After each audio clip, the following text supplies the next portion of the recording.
আচ্ছা, এই শীতে আপনার পছন্দের পরোটা কি? আমার তো মেথি পরোটা। না, না, এটা ভাববেন না যে রেসিপি দেখাচ্ছি বলে এই কথা বলছি। শাকের ডাঁটি থেকে পাতাগুলো বেছে নিতে যেটুকুনো সময় লাগে। তাছাড়া তো বানানো ভীষণ সহজ। আটার মধ্যে জোয়ান, নুন, হলুদ, কাঁচা লঙ্কা কুচি, বেসন, ধনেপাতা কুচি আর কুচনো মেথি শাক দিয়ে মেখে নেওয়া। হ্যাঁ, অনেকে একটু এর মধ্যে টক দই ব্যবহার করে। আমি একটু দুধ দিই। দুধ আর বেসন দিলে একটু ক্রিস্পি তৈরি হয়।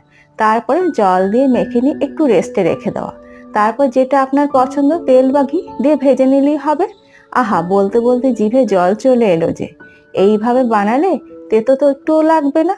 আর সঙ্গে যদি কাঁচা লঙ্কার আচার আর 1 কাপ চা হয়, এইরকম ব্রেকফাস্ট হলে পুরো সকালটাই জমে যাবে। রেসিপিটা কেমন লাগলো জানাতে ভুলবেন না। ভালো লাগলে সবার সাথে একটু শেয়ারও করে নেবেন।